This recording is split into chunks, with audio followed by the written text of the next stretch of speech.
자, 마가복음 말씀을 함께 보시겠습니다. 마가복음 15장 42절부터 이제 오늘이 시작이 되는데요. 42절부터 오늘은 16장 8절까지 말씀을 함께 또 우리가 공부하면서 또 살펴보도록 하겠습니다. 지금은 16장 1절부터 8절까지 말씀을 같이 읽도록 하겠습니다. 조금 길지만 우리가 이게 한 덩어리이기 때문에 16장 1절부터 8절까지를 같이 읽어보도록 하겠습니다. 자, 같이 읽겠습니다. 시작.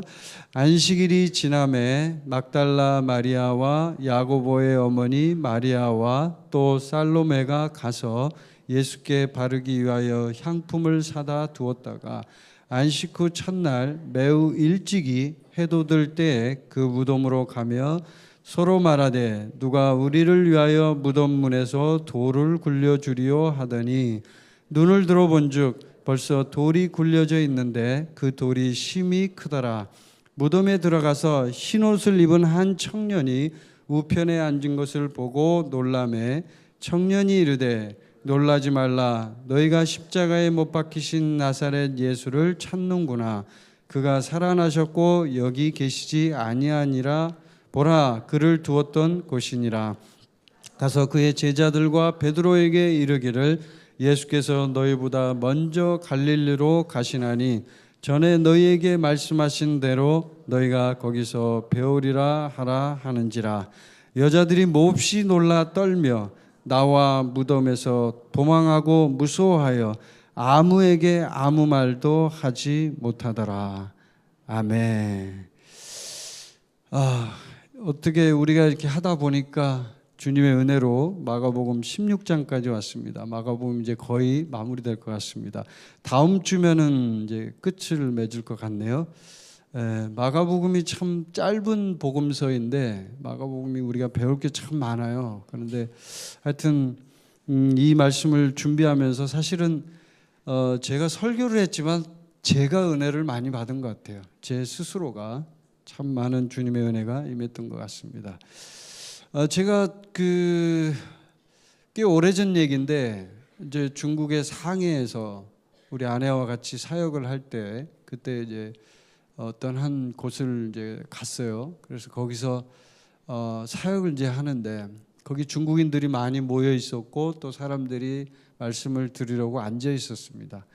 그래서 이제 우리 아내가 말씀을 전하고 이제 중국어로 하는 거죠, 물론. 짧은 중국어지만 하여튼 중국어로 이렇게 열심히 말씀을 증거하고 또 제가 이제 그때 당시에 우리 아내하고 같이 그 현장을 따라갔어요. 그래서 이렇게 보는데 말씀이 끝나고 제 기억이 생생한 게 사람들이 이렇게 좀 몇 사람들이 몸이 좀 아픈 사람들이 있었어요. 근데 그 중에 어떤 남자분이 한 분이 계셨는데 이 남자분이 나이가 한 60대 정도 됐던 것 같아요, 제 기억에. 근데 그분이 이렇게 다리가 한쪽이 짧고 그 다음에 귀가 안 들려요. 근데 이분이 치유를 받으려고 우리 아내한테 온 거예요. 그래서 이렇게 치유 기도를 해주는데 제가 그 옆에서 같이 기도하면서 이렇게 보는데 과연 이 사람이 치유될 수 있을까? 이제 이런 생각이 들죠. 우리는 인간이니까 누구나 다. 근데 그때 이제 우리 아내가 기도를 하면서 치유 기도를 하는데 이 사람이 갑자기 귀가 들린 거예요. 갑자기. 여러분 이런 거를 우리는 뭐라고 얘기하죠?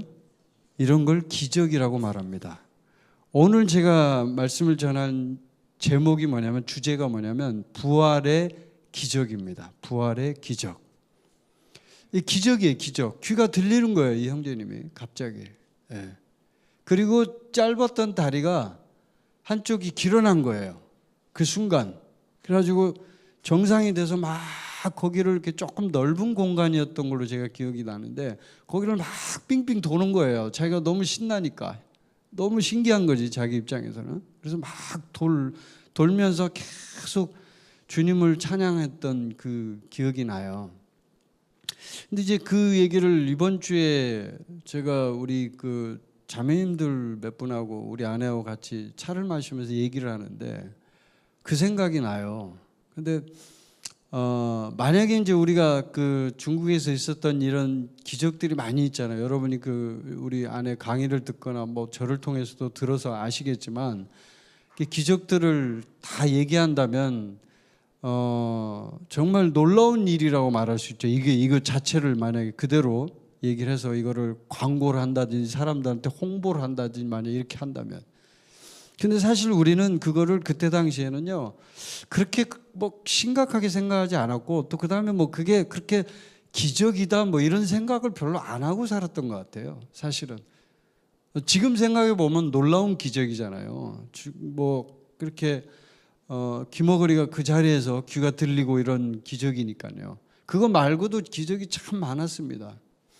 근데 한국에 와서 이렇게 제가 보니까 한국에 들어와서 이제 나중에 추방이 돼서 들어왔잖아요. 그래서 이제 한국의 교회에서 우리 그 친구 목사님 교회에서도 좀 있었고 한 1년 가까이 좀 거기 있었죠. 있기도 하고 뭐 이렇게 했는데 한국에 와서 그 치유 기도라든지 이런 걸 해보면 제가 느끼는 게 뭐냐면 중국에서만큼 치유가 되지 않아요.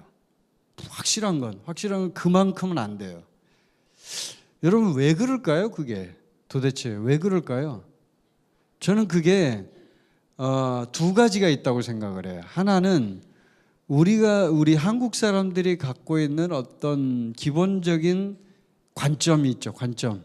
어떤 관점이에요? 몸이 아프면 병원 가면 되지 하는 이런 생각이 있습니다. 그게 첫 번째라고 생각하고요. 그러면 일단 기적이라는 것이 나타날 수 있는 어떤 그 통로가 끊어져 버리잖아요. 일단은 병원 가면 되지 하면은 그걸로 끝나니까. 그 다음에 두 번째는 뭐냐면 우리 마음이 가난하지 않다는 거예요. 우리 마음이 가난하지 않다는 거. 중국인들은 왜 치유가 됐을까요, 여러분? 왜 그분들이 치유됐을까요? 가난하기 때문에. 그분들은요, 실제로 육체적으로, 현실적으로, 경제적으로도 가난하지만 마음도 가난했어요. 마음이 굉장히 가난했습니다. 그래서요, 치유가 반드시 필요했어요. 꼭 치유 안 받으면 나는 큰일 나. 나는 죽어. 꼭 이런 것 같은 거죠. 근데 제가 우리 그 한가족 교회에 오신 성도님들 이렇게 보니까 두 부류가 있는 것 같아요. 한 부류는 정말 간절한 마음으로 여기 오는 거예요. 왜요? 주님 아니면 난 안 되니까. 주님 붙잡으려고 오는 거예요. 오로지 주님을 제대로 알고 싶고 주님을 제대로 배우고 싶고 주님을 정말 체험하고 싶어서. 그런 분 손 들어보세요. 나는 그런 사람이다. 네, 대부분이 손을 드네요. 네, 대부분이. 근데 그 기적이 지금 현재도 우리 교회에 일어나고 있어요. 믿습니까, 여러분? 일어나고 있다고. 치유가 되는 분이 있고, 제가 보니까 지난주에 그 북한 자매님이 오셨나요, 오늘? 북한 자매님이 어떤 분 데려왔는데 그분이 치유받았다고. 예, 저기 앉아 계시네. 제가 얼굴을 잘 몰라서. 예, 저 형제님이 치유받았다고 그러잖아요. 여기 계시네요, 또. 제가 그 얘기를 하는데.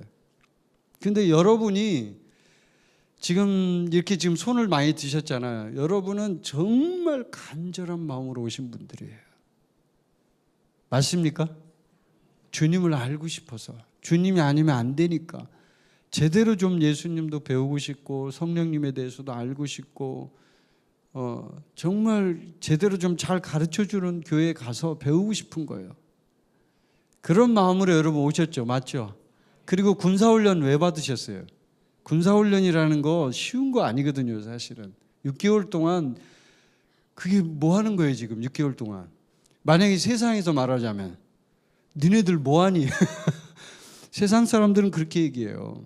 그리고 제가 이렇게 가끔 보니까 우리 교회 성도님들, 그 자매님들 특히 자매님들 남편들이 보통 핍박을 하는 분들이 계시더라고 보면은.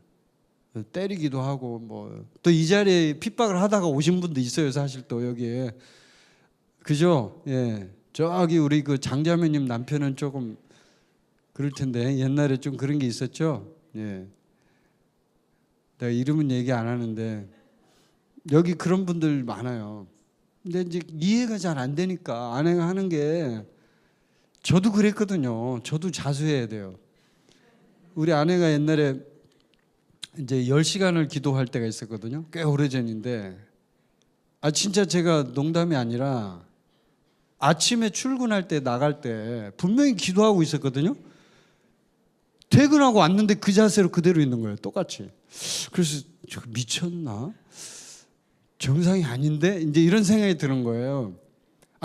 그때는 그랬어요. 제가 왜냐하면 그때는 좀 지금처럼은 제가 주님을 막 추구하고 주님 앞에 헌신하고 주님 앞에 나아가고 이런 삶이 아니었거든요. 그때는 대충 교회 다니고 그런 때였기 때문에 이해가 되지 않는 거예요, 그게. 근데 확실한 건 지금 이 자리에 앉아 계신 여러분은 그때 당시에 저보다 훨씬 훌륭합니다. 훨씬 훌륭해요, 여러분이. 네. 그래서 제가 여러분에게 칭찬 하나 해드릴게요. 여러분은요, 여러분이 아마 그걸 잘 몰라서 그럴 거예요. 오늘 제가 지금 현재 여러분의 위치와 정체성에 대해서 말씀드릴게요. 여러분은 좀 덜 객관적이죠, 그죠?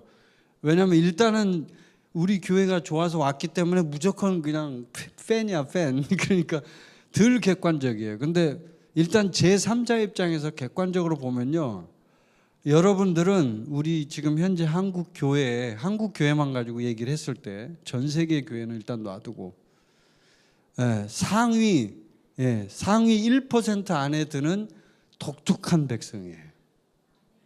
아멘. 상위 1%. 왜 그런 줄 아세요?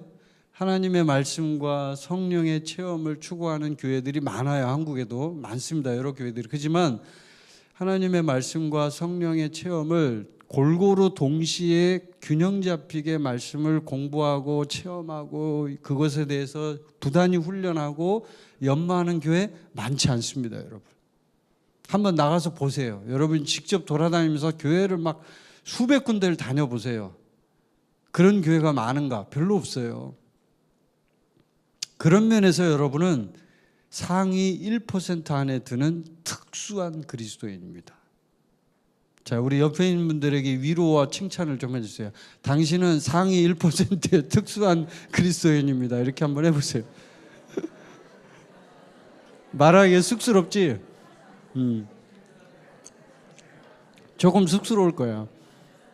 근데 진짜 사실이에요. 왜냐하면 저는 좀 굉장히 이성적이고 논리적인 사람인데 제가 어떻게 하다가 성령님께 빠졌는지 전 모르겠어요. 저 같은 인간은 그렇게 빠지기 힘든 사람이군요. 굉장히 객관적인 사람이에요. 근데 어쩌다 보니까 손선미하고 같이 살다 보니까 손선미가 좀 미친 것 같기도 하고, 그래서 제가 이제 그거를 좀 건져주려고 연구를 하기 시작한 거예요. 저는 이제 좀 이렇게 공부를 하는 스타일이에요. 뭐든지 연구하고 공부하고 한 분야를 이렇게 알고 싶으면요, 최소한 수십 권의 책을 읽어요. 읽고 공부하고 그래요. 그렇게 이제 지금까지 해왔는데 우리 아내를 보니까 아무리 봐도 미친 것 같은데, 내가 볼 때는 정상은 아니야, 볼 때는. 왜냐면 아침에 출근할 때 기도했는데 올 때도 기도하고 있다 이 말이에요. 그래서 내가 하여튼 옛날에 그렇게 물어봤던 기억이 나요, 우리 아내한테. 너 힘들지 않냐? 그랬더니 우리 아내가 힘들지 않다는 거예요. 너무 좋다는 거예요. 그래서 그때 제가 생각했던 게 아무래도 저기 병원에 데리고 가야 될 것 같다, 이런 생각을 한 거예요. 솔직히 우리 형제님들 공감하시죠? 그렇죠? 네. 아닌 것처럼 시치미를 뚝대고 계신데 그러지 마시고, 형제님들은 대부분 공감한단 말이에요.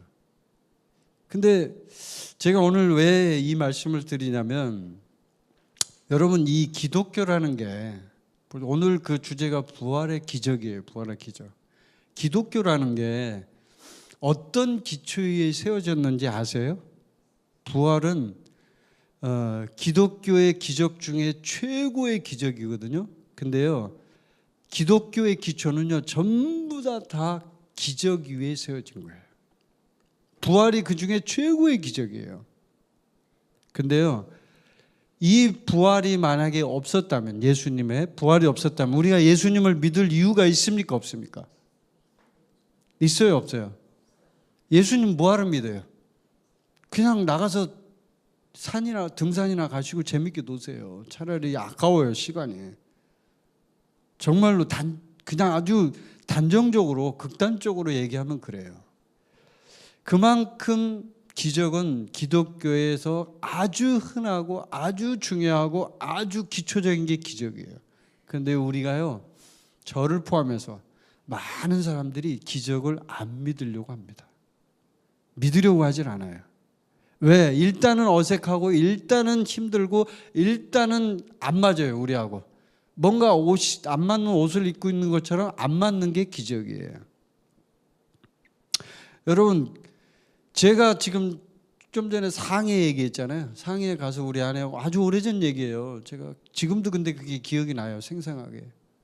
그 남자 형제님이 치유받는데 얼마나 기뻐하는지. 자기 다리가 이게 이렇게 길어진 거 아니에요. 짧아가지고 쩔뚝거리고 왔었거든. 뭐 그런 얘기들이 많습니다. 중국에서 있었을 때 그 치유 사역, 우리가 그렇게 대단한 능력을 가지고 있어서 치유를 한 게 아니에요. 누가 치유하신 거예요? 예수님이 치유하신 거예요. 성령님이 치유하신 거라고요.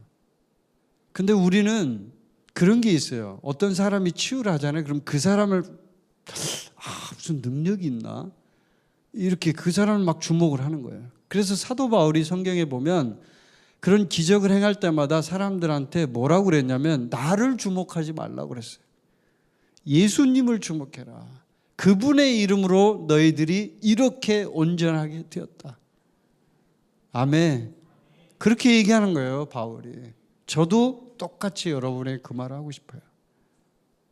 우리가 대단해서 그런 게 아니라 예수님이 놀라우신 분이기 때문에 여러분이 이 자리에 있는 거예요. 여러분은 상위 1%의 그리스도인이에요, 한국에서.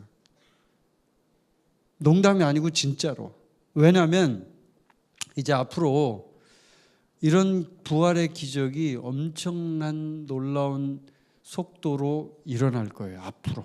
왜요? 마지막 때는 그런 부흥이 상식이 되고 일상이 될 때 그게 마지막 부흥이라고 말하거든요. 상식이 일상이에요. 그냥 우리는 기적이 불편하고 안 맞아요. 그래서 믿기 힘들고 그걸 이렇게 뭐 믿으라고 해도 표정 보면 다 알아. 아유, 그냥 그런가 보다 뭐 이러지. 제가 그래서 그 이번 주에 그 차 마시면서 얘기할 때 그랬거든요. 우리 그 자매님들하고 우리 아내하고 얘기를 하는데 그 중국에서 제가 있었던 일들 중에 뭐 치유 기적은 제가 그래도 좀 믿을 만해요. 그래도 근데 그 컴퓨터에 프로그램이 없는데 우리 아내가 정말 컴맹이거든요. 근데 그 컴퓨터에 대고 안수기도를 했어요. 여기다가 이렇게 안수기도를 하고. 근데 여러분 그게 얼마나 웃긴 일인지 아세요? 그 컴퓨터에요, 파워포인트 프로그램이 안 깔려 있었어요.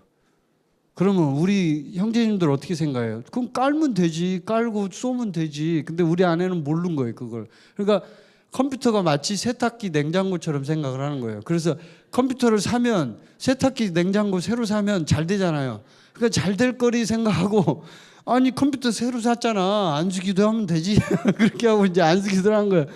그러면 PPT가 여기다 이제 쏴서 가사를 보고 예배를 드려야 되잖아요. 그러니까 나올 거라고 생각하고 안수기도를 했는데 실제로 나온 거예요.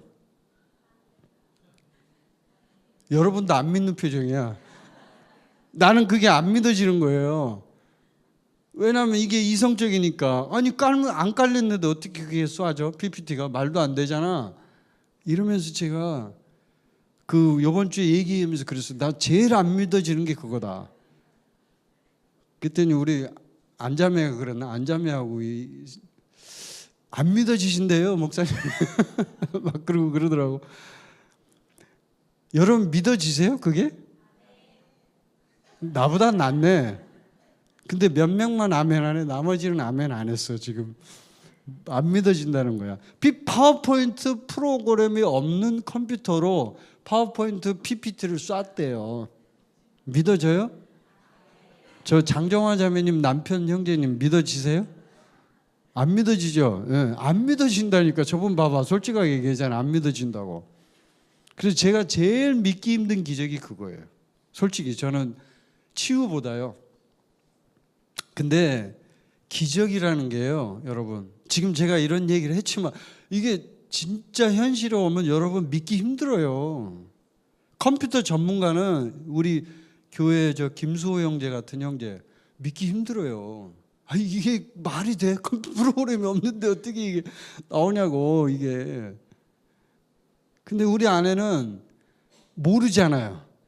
이게 세탁기 냉장고라고 생각하는 거지. 그러니까 기도하는 거예요. 안수기도. 만약에 저라면 어떻게 했을까요? 저는 기도 안 해요. 네, 프로그램을 깔죠. 절대로 기도 안 해요. 저는 기도할 필요가 없어. 그거는 이미 다 나와 있는 거야, 답이. 근데 여러분, 오늘 이제 주제가 부활의 기적인데 잘 보세요. 한번 가만히 여러분 생각해 보세요. 예수님이 지금 여기 지금 안식일이 지나서 이제 요셉이 예수님 시체를 달라고 해가지고 이 사람을 이제 마가는 이 사람을 칭찬하는데 사실 이 사람 바리새인이고 사내들인 공회원이고 뭐 그래서 사실은 어차피 예수님 죽일 때 거기 같이 동조했던 인물이나 마찬가지예요, 이 사람이. 근데 하여튼 시체를 받아서 빌라도한테 그래가지고 이제 유대 그 무덤은요 이렇게 동굴처럼 생겼어요. 이렇게. 그래서 안에다가 돌문을 열고 안에다 넣는 형태로 된 무덤이에요. 우리나라는 땅에다 파묻잖아요. 근데 그런 무덤이에요. 그래서 이렇게 돌문을 열고 거기다 시체를 넣고 다 이렇게 싸고 해가지고 이렇게 닫은 거예요. 그래가지고 16절에 지금 오늘 읽은 데가 바로 그거예요. 이제 그러고 나서 시간이 지나서 3일 후에 막달라 마리아하고 살로메가 가서 이제 예수님을 향품을 가지고 좀 이렇게 좀 시체라도 좀 깨끗하게 좀 하려고 그런 마음으로 지금 가는 거예요. 그래서 거기 갔더니 돌을 굴려줘야 돼. 여자들끼리만 갔으니까 이제 돌을 굴릴 수가 없잖아요. 그러니까 누가 좀 침센 남자가 나타나서 좀 돌이라도 좀 굴려줬으면 좋겠다 이렇게 생각하고 있는데 아니 돌이 벌써 굴려져 있는 거예요. 이게 여러분이 내가 지금 하는 얘기를 좀 진지하게 들어봐요. 들려져 있는데 갔더니 거기에 흰 옷을 입은 청년이 있는 거예요. 거기 앉아 있는 거예요. 근데 신기한 건 예수님은 없어. 또 시체가 없어.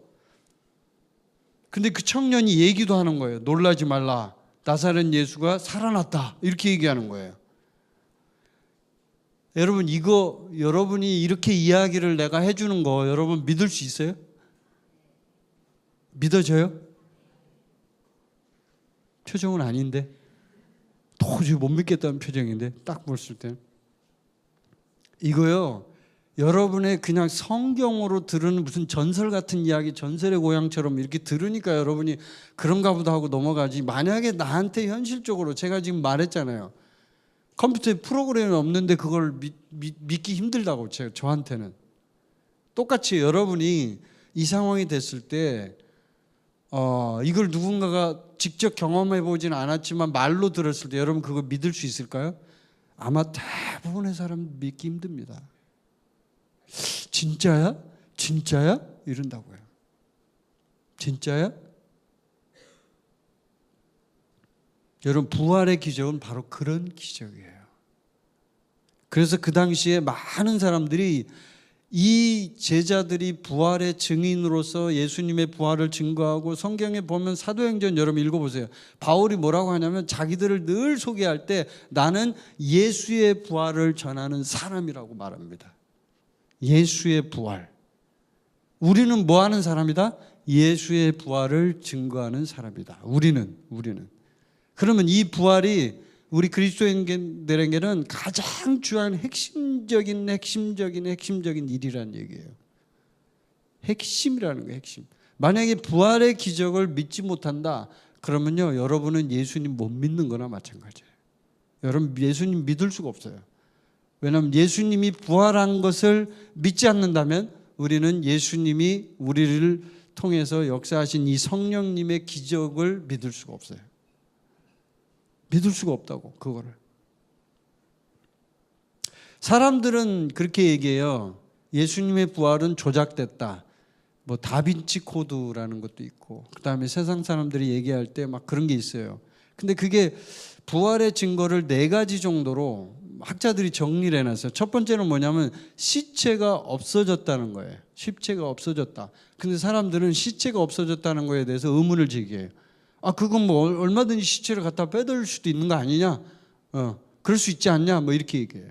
또 그다음에 두 번째, 수의 알죠? 수의. 죽은 사람 이렇게 몸에 싸서 둘둘 감고 뭐 이렇게 하는 거, 입히는 거. 한국에서는 입히죠. 이 수의가 헝클어지지 않았다는 거예요. 여러분, 만약에 사람이 안 죽었다가 그냥 도로 살아났다. 그러면 수의가 어떻게 될까요? 헝클어지죠. 이걸 막 풀르고 나오니까 얘가. 예.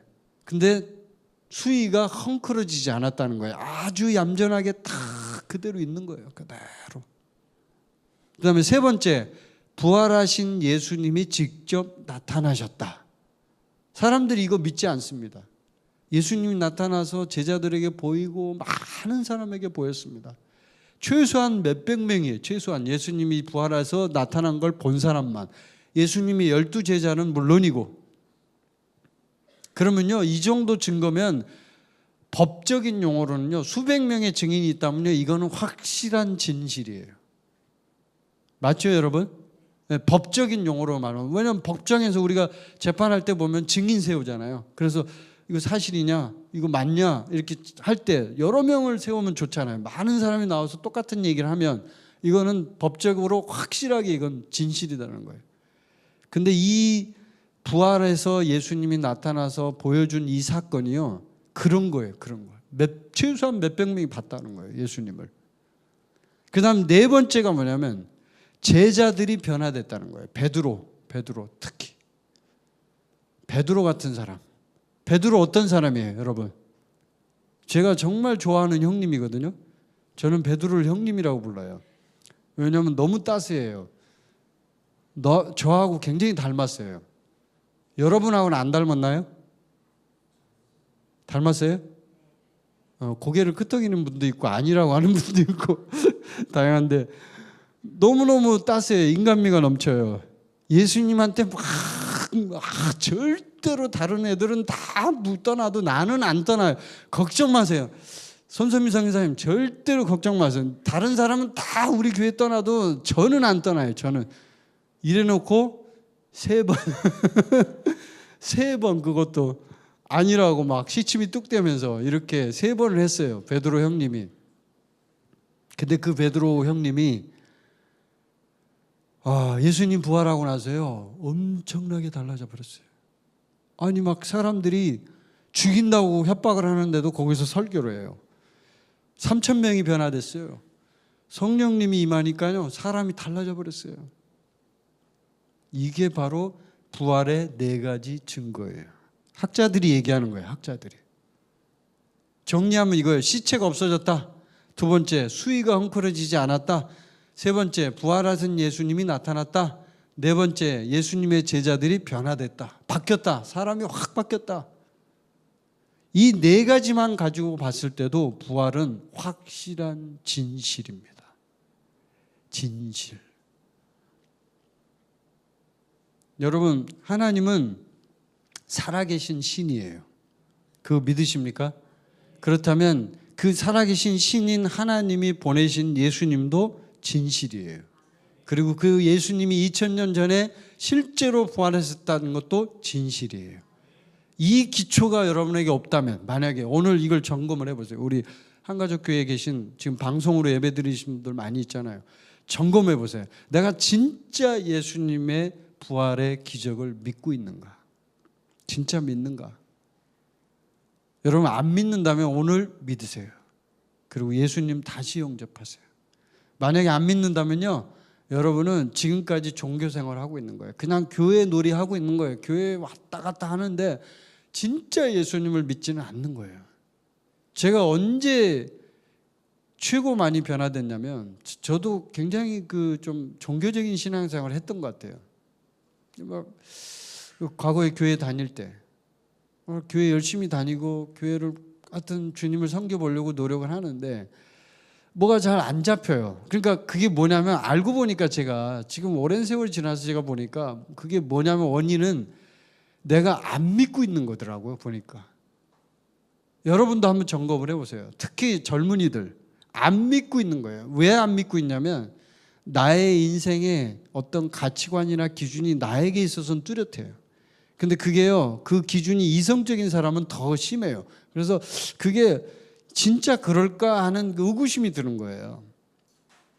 그래서 제가 젊을 때 20대 무렵에 20대 그때 제가 많은 종교를 가봤어요. 직접. 불교도 가보고 카톨릭도 가보고 카톨릭 신부하고 저 소주도 마셨어요. 제가. 모르죠, 여러분.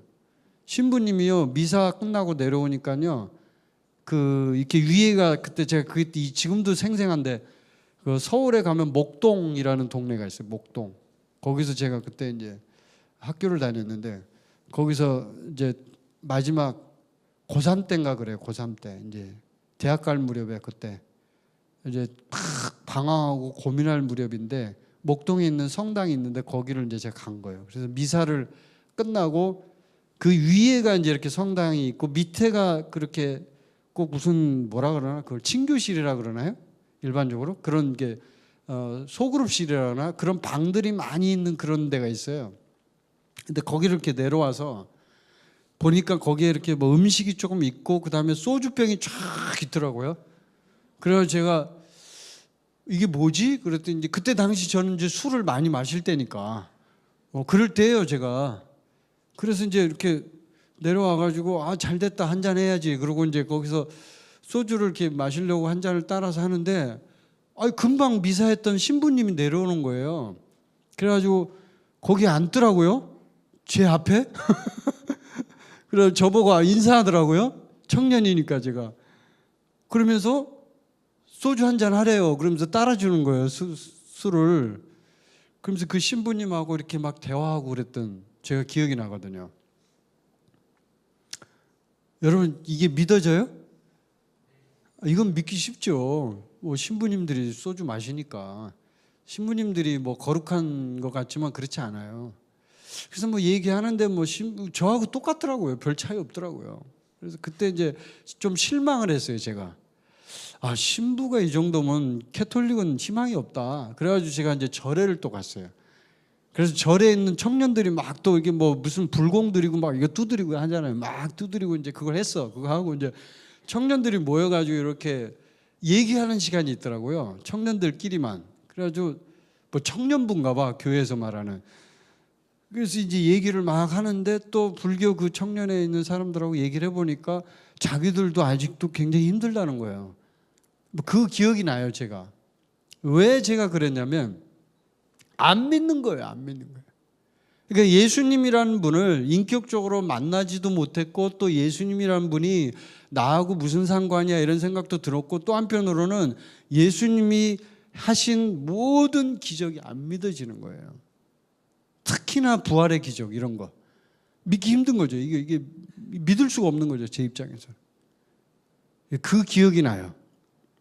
근데 여러분 예수 그리스도는 이 땅에 오셔서 확실하게 십자가에서 죽으셨고 부활하셨어요. 여러분 이 사실을 믿는 것이 바로 기독교의 기초입니다. 아멘. 기초의 기초. 자, 그러면 여러분 생각해 보세요. 구약 성경과 신약 성경으로 우리 성경은 나눠집니다. 자, 구약 성경은 대체적으로 그 안에 나와 있는 내용이 뭘 기록하고 있는 거죠, 여러분? 구약 성경은 뭘 기록하고 있는 거예요? 이스라엘 민족의 역사를 기록하고 있습니다. 자, 그러면 그 이스라엘 민족의 역사에 가장 중요한 핵심적인 것이 무엇일까요?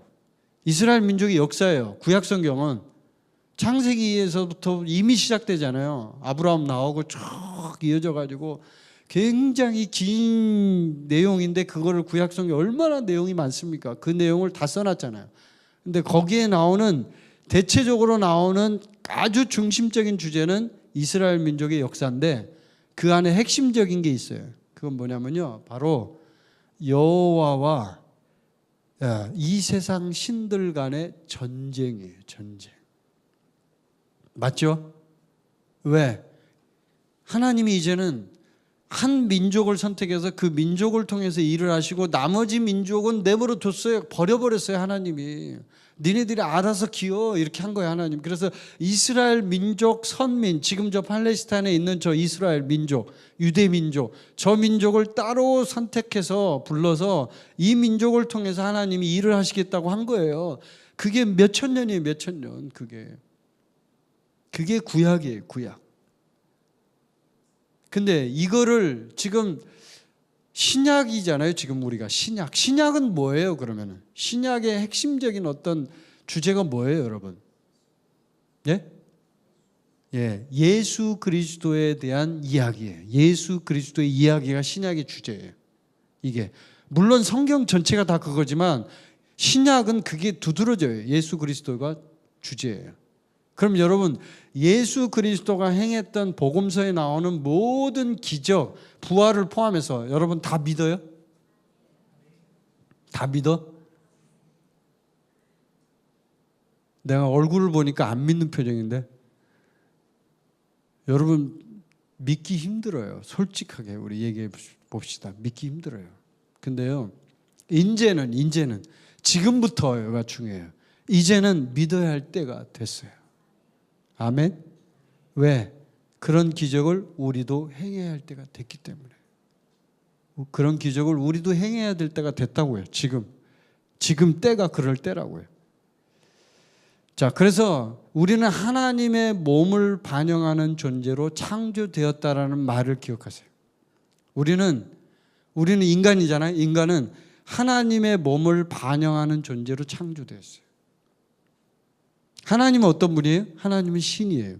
하나님은 기적을 늘 행하실 수 있는 신이에요. 신. 근데 우리는 하나님의 자녀가 됐어요. 하나님의 아들이에요. 그러면요, 우리도 늘 기적을 행할 수 있는 밑바탕이 깔린 거예요. 이미. 아멘. 근데 우리가 그걸 아직 못하고 있는 거예요. 이게 굉장히 중요한 주제예요. 우리가 아직 그걸 못하고 있어요. 우리도 죽은 자를 살릴 수 있고요. 우리도 죽은 자가 되어서 일어날 수도 있고요. 얼마든지. 스미스 위글스워스 제가 많이 얘기했잖아요. 위글스워스. 영국의 치유 사역자. 제가 사역자 중에 가장 존경하는 사람이에요. 정말 그분에 대해서는 제가 배우고 싶은 사람이에요. 그 스미스 위글스워스가 살아있을 때 자기 아내가 이제 죽었어요. 근데 아내가 죽었는데 기도를 했어요. 살아나 버린 거예요. 그 얘기 들어보셨죠? 모르시는구나. 예. 오늘 처음 들으신 분 들으시면 돼요. 살아났어요, 아내가. 근데 아내가요, 살아나서 뭐라고 했는지 아세요? 나 왜 살렸냐고. 어? 나 왜 살렸니? 나 지금 좋은 데 갔는데 왜 살렸냐고. 그랬대요. 자기를 놔주라고. 근데 이제 위글스워스는 아내가 좋으니까 살리려고 아내를 이렇게 했는데 아내는 가고 싶은 거죠. 지금도 부활이 일어날 수 있어요, 없어요? 그러면 있는 거예요. 위글스워스가 했다니까. 실제로 저는 그분이 한 말을 100% 다 믿어요. 왜냐하면 그분은 진실한 사람이에요. 절대로 거짓을 말할 분이 아니에요. 왜냐하면 그렇게 살았고 마지막 죽는 순간까지 그렇게 살았어요. 다른 사역자들은 끝에 가서 타락하고 나쁜 짓 하고 뭐 돈 문제, 여자 문제, 많은 문제들이 일어났지만 위글스워스 이분은 그런 문제가 없었어요. 그래서 제가 그분을 배우고 싶은 거예요. 근데 그분이 실제로 자기 아내를, 그 아내뿐만이 아니라 많은 사람을, 죽은 사람을 살렸어요. 위글스워스가. 여러분 믿어져요? 네, 믿으셔야 돼요. 왜? 내가 앞으로 그걸 할 수도 있으니까. 자, 그래서 우리는 예수님이 부활한 후에 소유했던 몸, 여기 이제 그 예수님이 부활한다고 그러잖아요. 예수님이 부활해서 이제 제자들에게 나타납니다. 예수님이 부활한 후에 소유했던 몸이 있어요. 그 몸이 있죠, 그렇죠? 죽은 자의 부활로 일어난 몸, 그 몸을 우리도 갖게 될 것입니다. 우리도 똑같이. 그 몸은요, 초자연적인 몸이고 우리가 지금 갖고 있는 몸하고 다른 몸이에요. 그러나 분명히 그 몸이 나옵니다. 그리고 우리의 이 육체 있죠. 이 육체가 바뀌는 거예요. 그럼 여러분 이런 질문이 나올 수 있죠. 예수님의 그럼 그 원래 있던 그 육체, 그 죽은 육체, 피 흘리는 육체, 그 육체는 어디로 갔어요? 이렇게 물어볼 수 있죠. 그 육체가요, 바뀌어진 거예요. 자, 여러분 고린도전서 15장 한번 펴보세요. 이거 한번 공부하고 넘어가야 돼요. 여러분이 알고 있지만 마가복음 우리가 공부를 하면서 좀 기초적인 것들을 많이 좀 짚고 넘어가고 있거든요, 제가. 그래서 이런 걸 공부를 할 때 여러분이 확실하게 딱 짚고 넘어가세요. 자, 고린도전서 15장 35절부터 한번 보세요. 좀 긴데 이게 여기에 그 죽은 자의 부활과 부활의 몸에 대해서 굉장히 자세하게 사도 바울이 설명을 해놨거든요, 여기. 자, 35절부터 자 41절까지 먼저 읽고, 자, 한번 읽어보세요. 시작. 누가 묻기를 죽은 자들이 어떻게 다시 살아나며 어떠한 몸으로 오느냐 하리니, 어리석은 자여, 네가 뿌리는 씨가 죽지 않으면 살아나지 못하겠고, 또 네가 뿌리는 것은 장래의 형체를 뿌리는 것이 아니요 다만 밀이나 다른 것의 알맹이 뿐이로되, 하나님이 그 뜻대로 그에게 형체를 주시되 각 종자에게 그 형체를 주시느니라. 육체는 다 같은 육체가 아니니 하나는 사람의 육체요, 하나는 짐승의 육체요, 하나는 새의 육체요, 하나는 물고기의 육체라. 하늘에 속한 형체도 있고 땅에 속한 형체도 있으나 하늘에 속한 것의 영광이 따로 있고 땅에 속한 것의 영광이 따로 있으니, 해의 영광이 다르고 달의 영광이 다르며 별의 영광도 다른데 별과 별의 영광이 다르도다. 아멘. 자, 이거 읽어보니까 좀 이해됩니까? 문장이 이해돼요? 예, 여기에 그 바울이 설명할 때 내가 뿌리는 것은 장래의 형체를 뿌리는 것이 아니라는 거예요. 다만 밀이나 다른 것의 알맹이 뿐이로되. 우리 육체는요, 그래요. 그래서 이 형체가 다 달라요. 육체도 다 다른 것처럼요, 영적인 하늘에 속한 형체도요, 각각이 달라요. 근데 중요한 거는, 자, 42절부터 제가 그만하라고 할 때까지 한번 읽어보세요. 42절부터 여기서 이제 중요한 게 나와요. 시작. 죽은 자의 부활도 그와 같으니 썩을 것으로 심고 썩지 아니할 것으로 다시 살아나며, 욕된 것으로 심고 영광스러운 것으로 다시 살아나며, 약한 것으로 심고 강한 것으로 다시 살아나며, 육의 몸으로 심고 신령한 몸으로 다시 살아나나니, 육의 몸이 있은즉 또 영의 몸도 있느니라. 기록된 바 첫사람 아담은 생령이 되었다 함과 같이 마지막 아담은 살려주는 영이 되었나니. 아멘. 자, 거기까지. 자, 보시면 죽은 자의 부활 나오죠, 그죠? 죽은 자의 부활 나오죠. 예, 이거 욕된 곳으로 심고 육의 몸으로 심고, 자, 나오죠.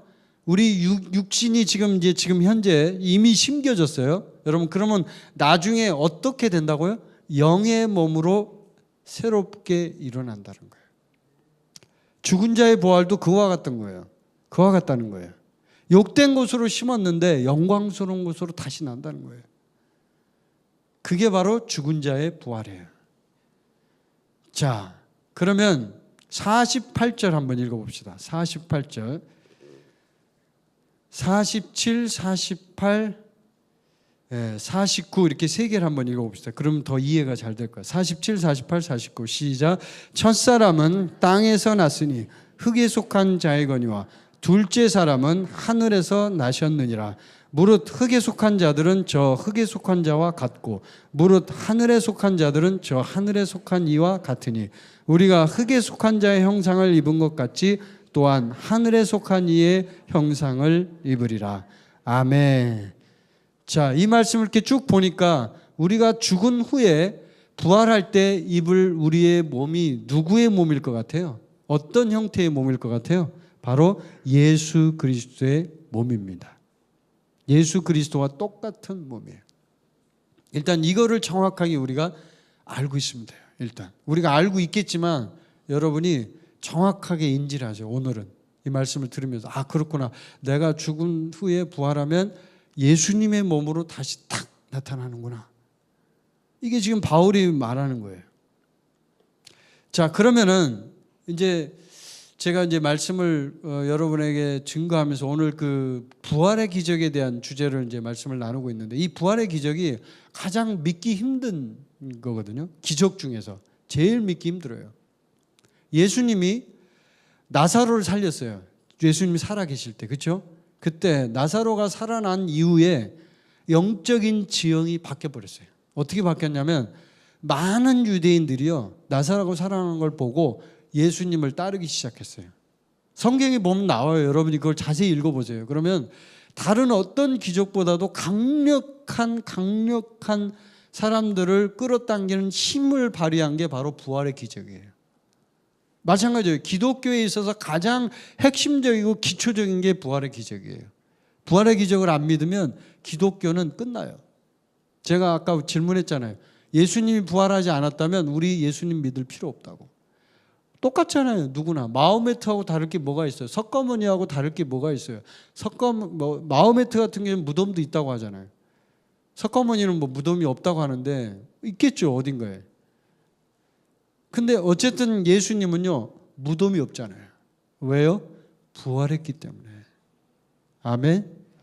그래서 우리가 부활을 기념하고 부활을 찬양하고 부활한 예수 그리스도를 믿고 그분이 지금도 살아있기 때문에 우리가 그분을 믿는 거예요. 그분이 살아있지 않다면 우리가 믿을 필요가 없고 기도할 필요도 없어요. 누구한테 기도하는데요, 여러분? 누구한테? 살아있지도 않은 신한테 기도해서 뭐 할 건데요? 그건 바보 같은 짓이죠. 들어주지도 않을 기도를 왜 합니까? 근데 우리는요, 기도가 응답된다는 걸 알아요. 아멘? 왜? 그 신이 살아있는 신이기 때문에. 그 신이 성령님이라는 분으로 우리에게 오셨기 때문에. 그래서 예수님이 죽을 때 무덤이 열렸어요. 무덤이. 여러분, 지난주에 제가 말씀 전할 때 그 얘기를 했는데 무덤이 열렸어요. 마태복음 보면 나와요. 무덤이 열려서 죽은 자가 살아났어요. 그래서 우리 그리스도인들이 이제 여기서 하나 중요한 걸 배워야 될 게 뭐가 있냐면 이게 있어요. 자, 지금 이 시대에도 부활이 일어날 수 있다라고 믿는 것과 더불어서 우리 그리스도인들이 신앙생활할 때 아주 중요하게 배워야 될 게 하나 있어요. 그건 뭐냐면요, 우리가 부활의 신앙으로 새롭게 일어나야 돼요. 부활의 신앙이라는 게 있어요. 부활의 신앙. 그건 뭐냐면 기독교의 기초이기 때문에 우리가 부활의 신앙이라고 말하는 거예요. 그럼 부활의 신앙이 뭐냐? 부활의 신앙? 그게 뭐야? 이렇게 만약에 묻는다면요, 부활의 신앙은요, 모든 것이 다 예수 그리스도의 기적을 기초로 한 신앙을 부활의 신앙이라고 말해요. 아멘? 영어로 얘기하면 슈퍼내추럴 페이스예요. 네. 기적의 신앙, 부활의 신앙이 바로 기적의 신앙이에요. 그래서 우리가 예수 그리스도를 믿는 것 자체가 이미 기적이지만요, 부활도 기적이지만요, 우리 자체가 기적이 돼야 돼요. 우리 자체가. 아멘? 우리 자체가. 그래서 앞으로는 이제 그렇게 바뀌어야 된다는 거예요. 저도 이제 이 말씀을 준비하면서 제가 느끼는 게 뭐냐면, 앞으로는 그렇게 되겠구나.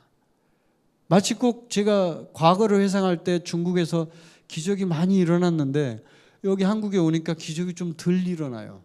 그런 어떤 것과 비슷한 것 같아요. 근데 앞으로 이제 마지막 때가 되면 뭐가 있냐면 기적이 일상이 돼서 뭐 기적이 그냥 늘 일어나는 거예요. 늘 항상 기적이 일어나는 그런 역사들이 일어나거든요. 그러면요, 사람들이 그 기적을 보고 예수 그리스도를 믿기 시작해요. 따라오기 시작해요. 왜요? 세상 사람들은 표적이 필요한 거예요. 표적이 필요해요. 세상 사람들은 모르니까요. 이슬람교 표적이 필요해요. 이슬람교 아무리 전도해보세요, 믿나? 절대로 안 믿어요, 그 사람들. 이게 완전히 쇠뇌가 돼가지고 믿을 수가 없어요. 근데 언제 믿냐면 기적이 일어날 때, 사람들이 치유받을 때. 제가 이번에 그 터키 선교사님을 만났는데 이번 주에 그 선교사님이 그 얘기를 하더라고요.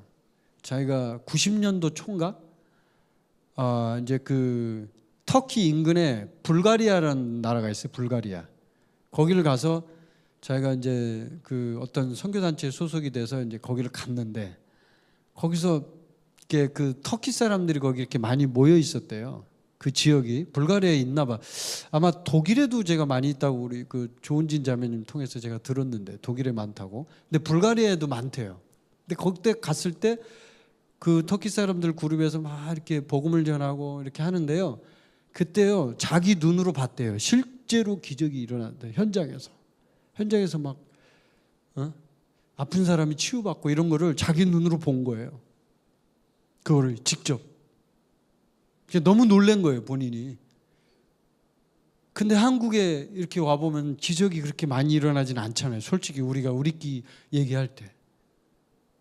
그래서 그런 기적들이 마지막 부흥이 일어날 때는요, 아주 빈번하게 그 기적이 일어난다는 거예요, 이게.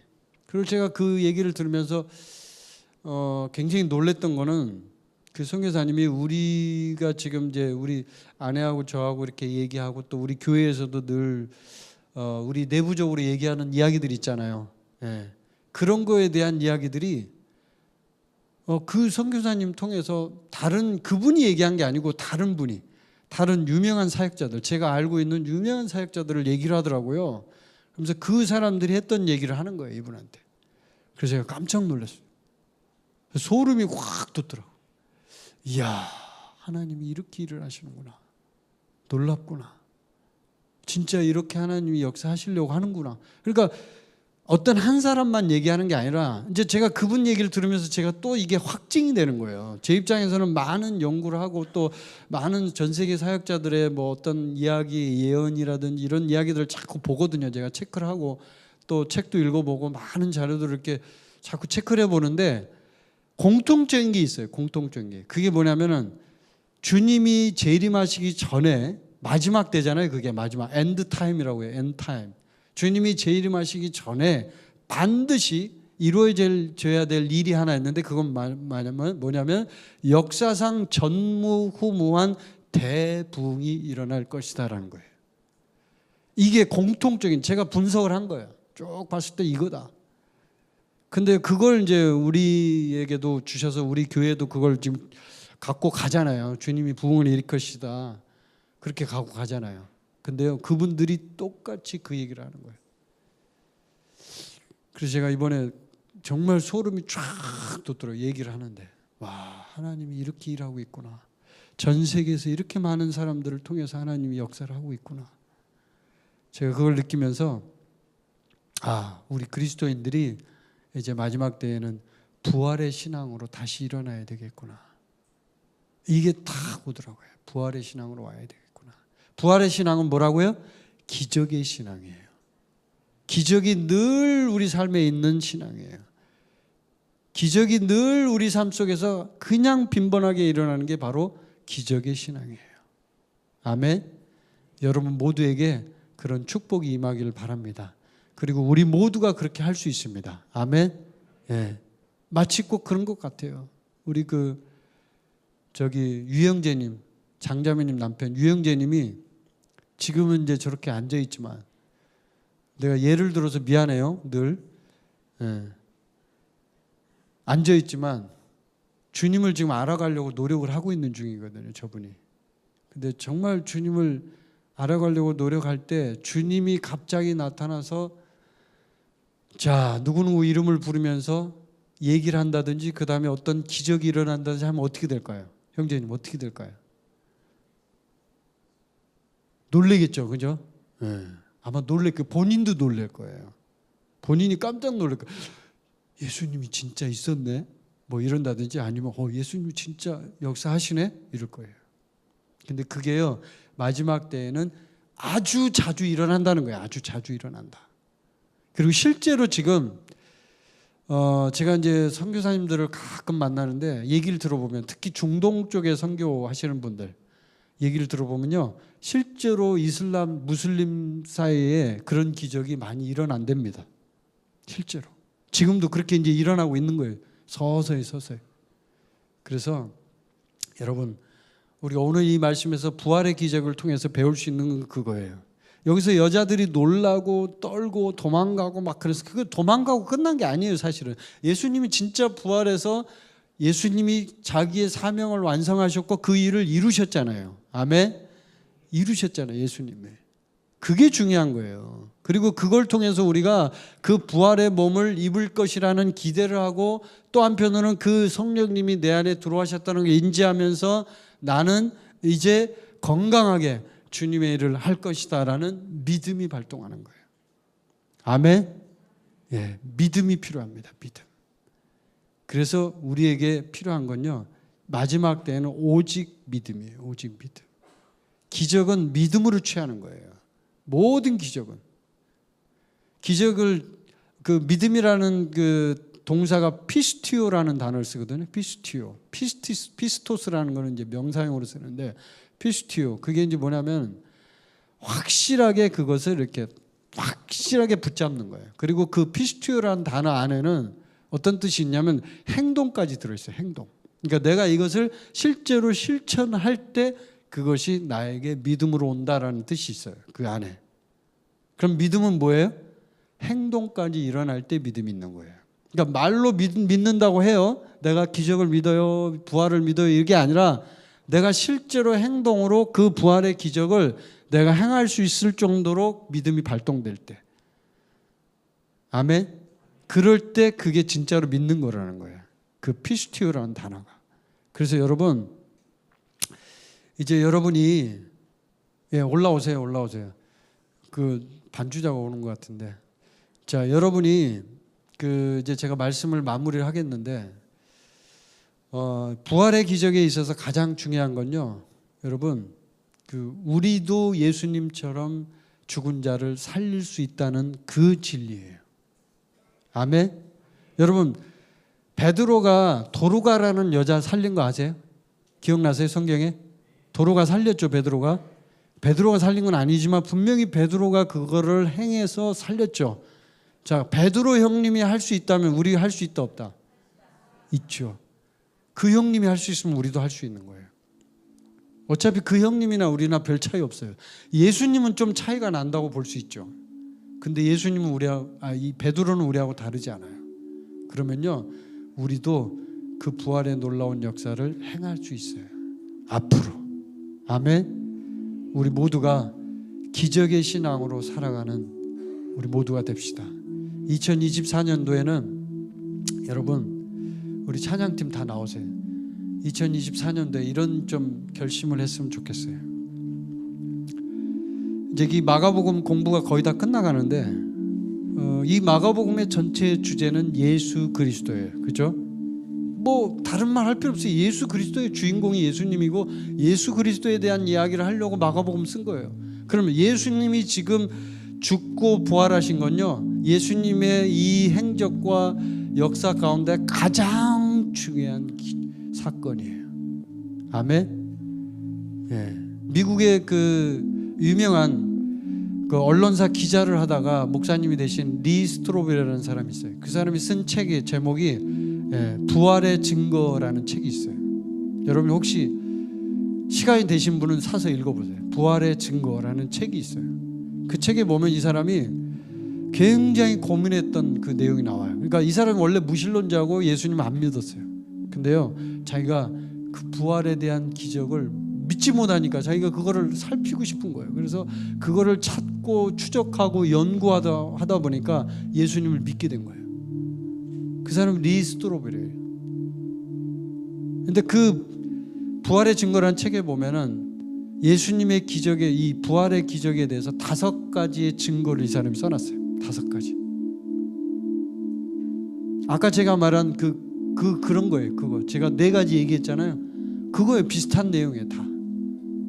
그 5가지 증거를 제시하면서 이 사람이 뭐라 그랬냐면, 자기는 원래 예수 그리스도를 믿으려고 이걸 연구한 게 아니라는 거예요. 자기는 믿으려고 연구한 게 아니에요. 이 사람은 오히려 아주 비판적으로 이거를, 예수님이 진짜 살아났나? 이거 지금 이거 가짜 아니야?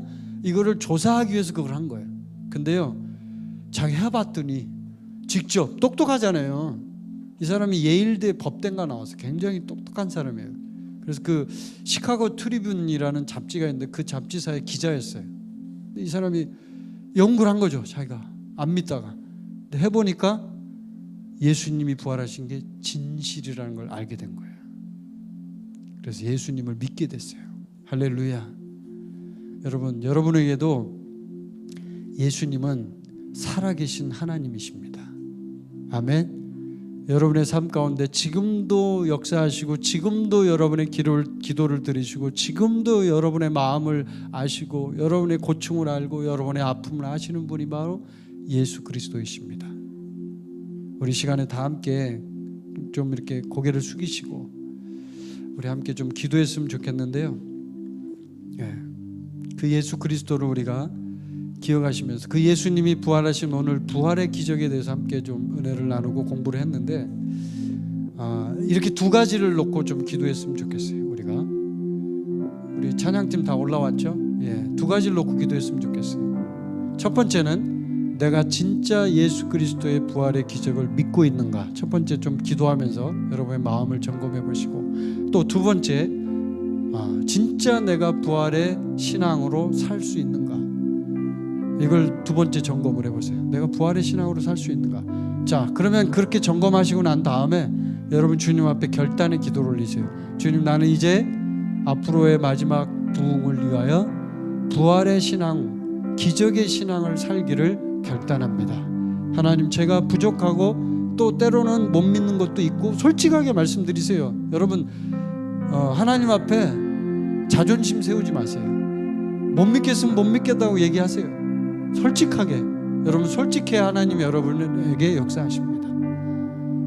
거만하고 교만하면 하나님이 역사하지 않아요. 하나님 도망갑니다. 겸손하게 하나님 앞에 말씀드리세요. 저 좀 솔직히 안 믿어져요. 주님 좀 안 믿어져요. 이렇게 얘기하세요. 이렇게 말씀드리고, 주님, 그러나 제가 기적의 신앙, 부활의 신앙으로 살고 싶습니다. 주님, 저 그렇게 살고 싶습니다. 그렇게 두 가지 점검하시고 마지막으로 주님 앞에 부활의 신앙으로 제가 살겠다고 결단하는 기도, 우리 주님 앞에 주여 한번 부르고 주님 앞에 기도하며 나갑시다.